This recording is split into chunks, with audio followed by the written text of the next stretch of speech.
Hello, everybody, and welcome. The story today is Ralph the dog, Polly the parrot, and the sailor with the peg leg. So you come here and I read you a story from one of the blogs. The two blogs are davidarment.blog and the other one is patreon.com/davidarment. So you come here and I read you the stories. If you want to go print them off and read along, that would be a good idea, but it probably won't work as you might expect, because although I try to read, I don't really read.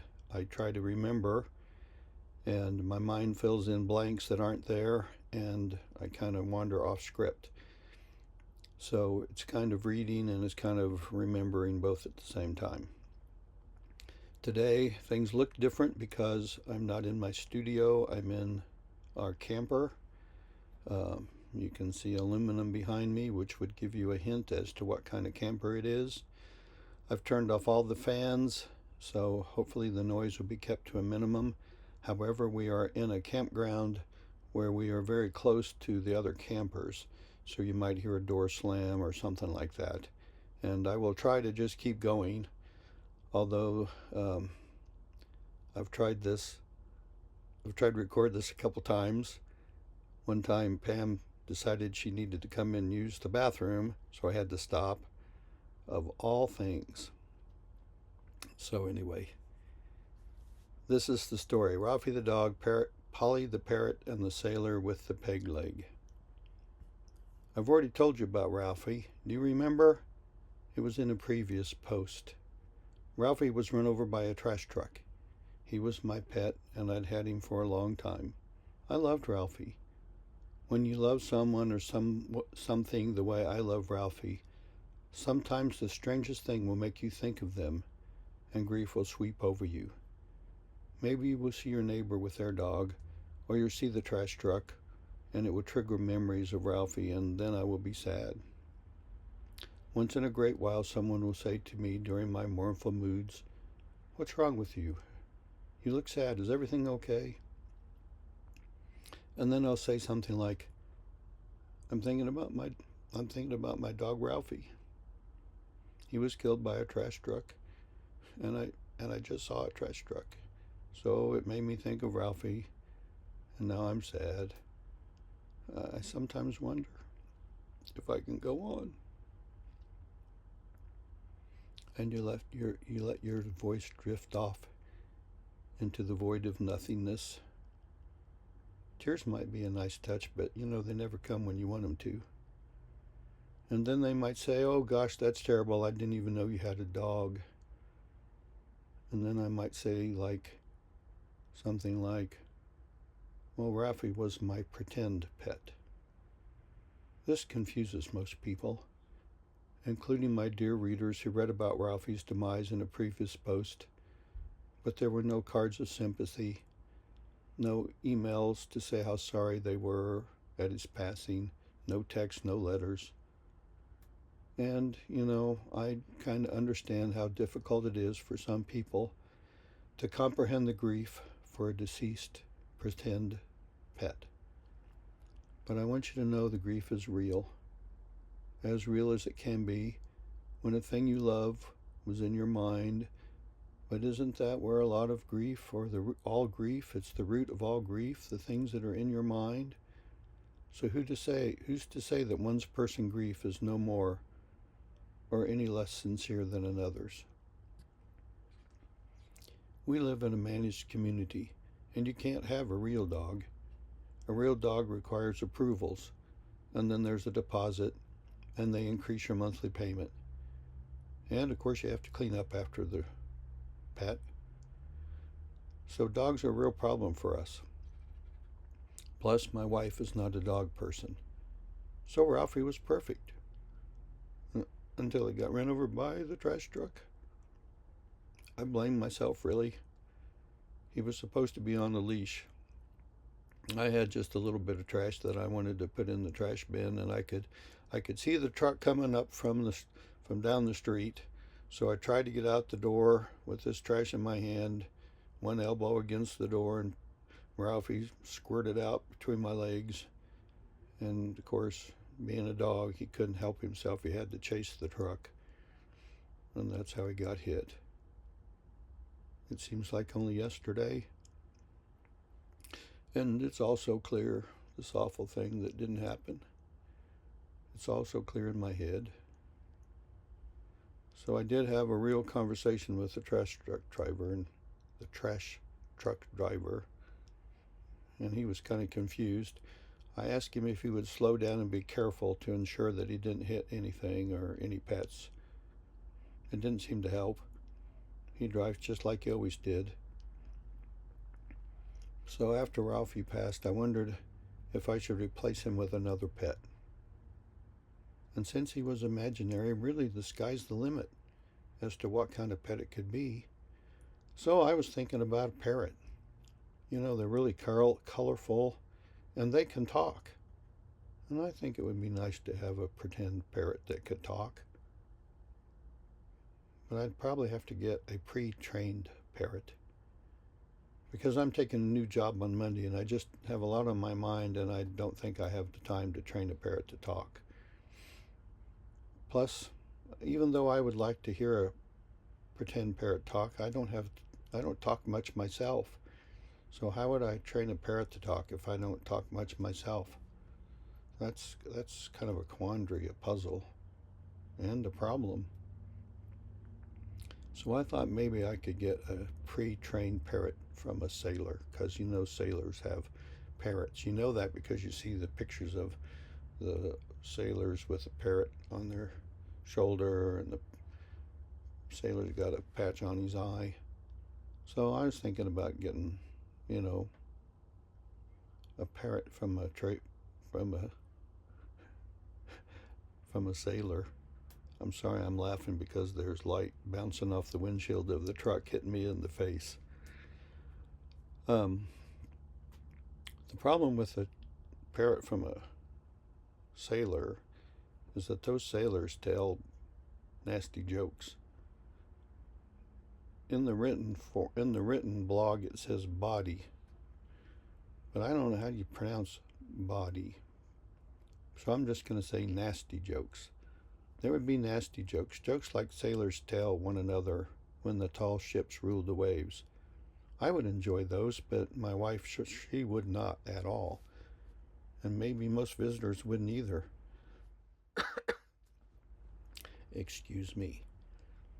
We could pretend drive to the East Coast to pick up the parrot. The sailor would have a peg leg, and that would bother me. I wouldn't know how to act. This would be true, of course, because I never know how to act. But how do you ask him about the leg? Or do you just pretend that you don't see the leg, which, of course, you don't? Do you just act normal? How do you act around somebody walking around on a peg leg? How would you act normal if you never acted normal ever before? Do you see the problem? I don't know how I'd act around a sailor with a patch on his eye and a peg leg and a parrot on his shoulder. But the solution to the peg leg thing is pretty obvious. Not obvious to you, but it's obvious to me, because I have this secret weapon, and it's called my wife. My wife is very pure and honest, and I think she could just ask the Pope if he poops, and it would sound like the most natural and logical question ever. And so that's what she would do. She would just look that sailor right in the eye and ask the sailor with the peg leg who sailed the 7 seas in tall ships. She'd ask him, "How did you lose your leg?" And he would tell her. And that would be that. Usually pirates have their legs bitten off by wild animals of the sea or the swamp. So I imagine this imaginary sailor would have lost his at the sea that way. Or maybe it was cut off by a cannonball flying through the air. Maybe they were raiding a ship and they had a big fight. And of course he'd have to tell us all about that, and that'd be a very interesting story. But we've wandered away from the issue of the parrot and how the sailor would give it to us. Maybe we'd have to buy it. Never occurred to me we'd have to buy it, but How much do you think it would cost to buy a pretend parrot? And all of those parrots, they're all named Polly. You probably know that already. You've heard Polly want a cracker? You've heard that. So we would have to name continue the name of our parrot Polly. And if you were to come over, you would give Polly a cracker by saying, Polly want a cracker? And if you were confused, I'd help you find Polly, and you could give her a cracker. And, you know, those parrots were raised around sailors who told those nasty jokes, and they used Old English words like thee and thou, and so we might not even understand Polly some of the time, and those nasty jokes be a problem. So I don't know, maybe we need to think about something else. So, although my wife's not a dog person, she does love cats. When I met her, she had a cat named Molette, and I think I could have liked Molette had she not been real. Had she been imaginary, something that we could have imagined and molded together in our minds, we could have turned her into whatever we wanted, but she was real, and that was a problem. When I came onto the scene, Molette was old, and she just didn't care. It wasn't that she didn't care about me, and she certainly did not. It was that Molette didn't care about anything. You were here as a human being to feed her and water her and pick up her stuff out of the litter box. And she didn't give two hoots about you or anybody else. She didn't purr, she didn't want to be petted. She just wanted to be left alone. And she wanted you to take care of your task, Mr. Human, and do what you needed to do to help her. My wife also had outside cats. And just like the term implies, they were outside. They lived outside. They went into and out of the barn. We fed them, and there was water in the ponds and elsewhere. Excuse me. But in the other regards, they fended for themselves.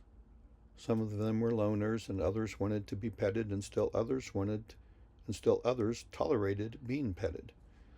One cat had the heebie-jeebies. My wife said that he had big scars on his back. She surmised that he had been picked up by an owl and was going to be taken into the owl's nest to be eaten, maybe by the owl or by her owlets. But the cat got away. He survived. The thing about owls are they don't make a noise when they fly, so you wouldn't hear the owl when it grabbed you by the scruff of the neck and carried you into the night air. That must have been terrifying. So during the day, the cat that survived, he was real jumpy. He would just jump at random times, just be walking along and jump, or look around, or twist, or turn.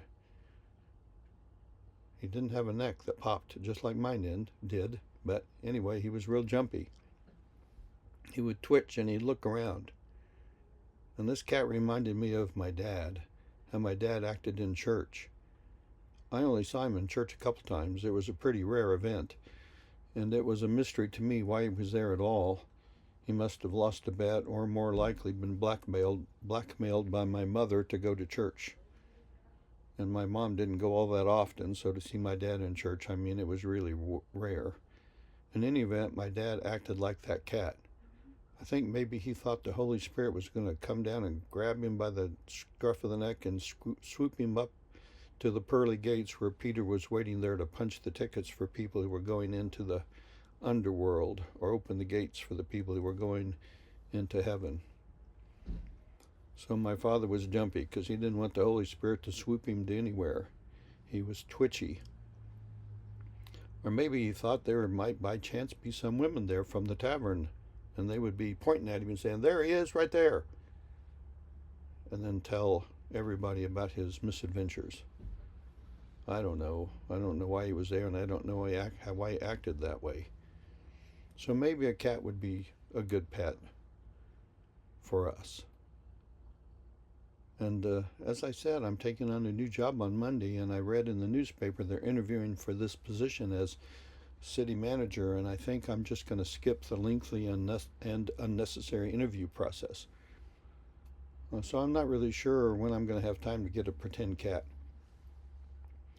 So next week, like tomorrow, I'm going to drive to City Hall and ask where my office is and just pretend like I got the job.